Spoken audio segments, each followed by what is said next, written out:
what's up with the bourbon world right now? Great transition. And I keep hearing all these different stories. So I guess the question was, do we think bourbon's dying?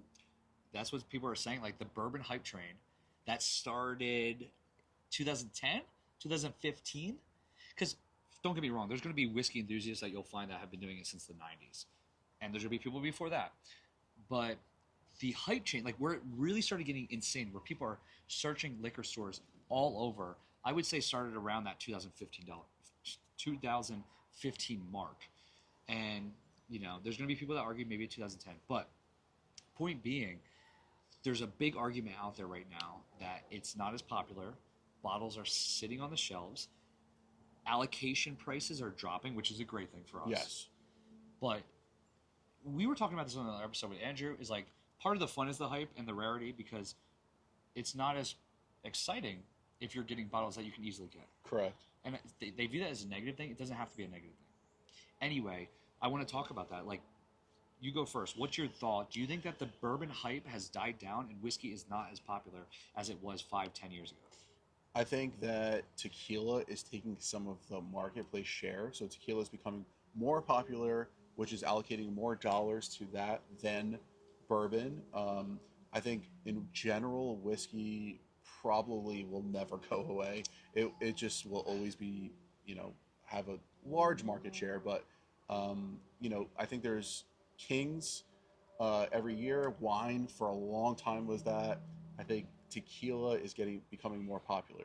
However, I think bourbon uh, is softening. I don't think the market is as strong anymore, and you can see that in secondary So prices. you think it is true? Yeah, and then unfortunately, I think the cost of everything. So shipping, fuel, glass. COVID really hurt some of that. COVID like blew up the popularity, Yeah. but then what happened was the actual supply chain was affected between workers, the actual glass manufacturers, the shipping costs, all of those things. So you think inflation is real? Inflation is only 1%. It's a myth. Yeah, that's a whole nother subject. But what I think too is there's a few problems. I think it's the amount of iterations of something. That was going to So be mine, but I'll dive into that when we. there's just too many Yep. special releases, and it's overwhelming. There's too many choices, so that spreads things thin. The cost of things, you see that with Kentucky Owl, who recently just went out of business. They folded, and I think their cost was just too high for what they were producing or what they were delivering. Pretty yummy product, but for what you were paying, probably doesn't work out. So I think you're going to see that amongst other craft brands. Mhm. The big boys are going to stay around for a long time. Yeah. They just have the money. Buffalo Trace. And I think Sounds what right. happened is you have the giant companies that own, these LMVH, and they have so much money that they can just plow it into new production and everything. But yeah, I think it's definitely an issue. So That was a great. it's a good thing for us because now maybe we can find, and they are producing more, Yes. but the amount of production that's going out with the costs, things are sitting. Maybe they're more Even attainable. like Russell's 15 is attainable. Is attainable? Well, yeah. I mean, for not everybody, but yeah, it was attainable. Yeah, you like know? you have to get it for 250. But like I've been seeing it a lot, especially in Austin. The first batch of 13, I think, was harder than 15. Yes, exactly. But I think it's because not everybody is saying, "Yeah, I'll buy it for 250." Yep. Yep. And I think that question, we see that with Master's Keep. That was 150. I think it started out at. Now they're at 285, 290, $300 MSRP. Crazy, dude. And so you're going to see those sit more often. The Blood Oaths, Midwinter's Night Dram, $99 a few years ago, 199, 150 today. People just don't want to pay that. Man. And that was going to be kind of my opinion on it is that there is this whole thing of like new whiskey distilleries opening up.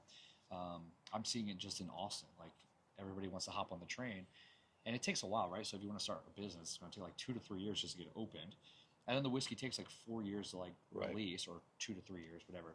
But I was going to say there's like way too many products out there now, way too many products. I do like that because it gives you variety. You Sure. can try different things. There's a lot of options, but that doesn't mean everything's good. Dude, how many options when you go to the liquor store are there? Yeah, I mean, there's like rows and rows of bourbon now. I There know. would be just a section in the past. Right. Yep. So rows and rows. Yep. And that's gonna, you think about something like this. This is 101. 101. And this is a special release. This is a special Yeah. release celebrating the 70th anniversary of Jimmy Russell, who's a legend in, at Wild Turkey and in the bourbon world. Um, but, it's 101, 101. Okay, I think 6 to 8 years, eight, and then there's some 9 year product in here. Is it worth almost double the price? This is like $70, $80. Which, I mean, without tasting it, I would say I would buy it for $70. But we're also in the whiskey game.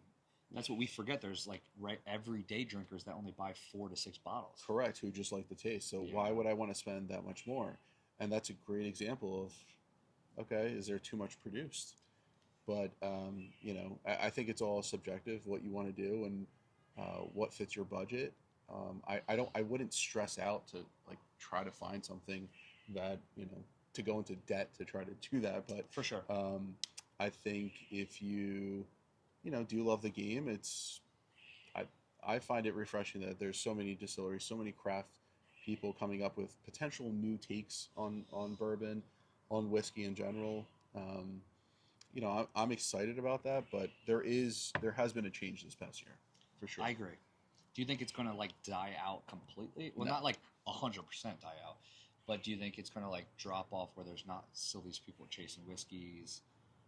I think that the chase is going to be less. I think the secondary market is going to die down Okay. because there's going to be so much availability that it doesn't warrant paying 4 times retail.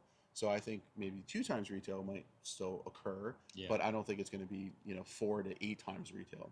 And I think the fact that like American single malt has been just now of official lies or whatever you want to say, I think those kind of categories and those kind of innovations are going to be very helpful. They're going to be competing against tequila, so that's going to be premium products in tequila, the repos and the añejos. So that's going to be a competition, but they're different tastes. They're different tastes. Yeah, I mean, realistically,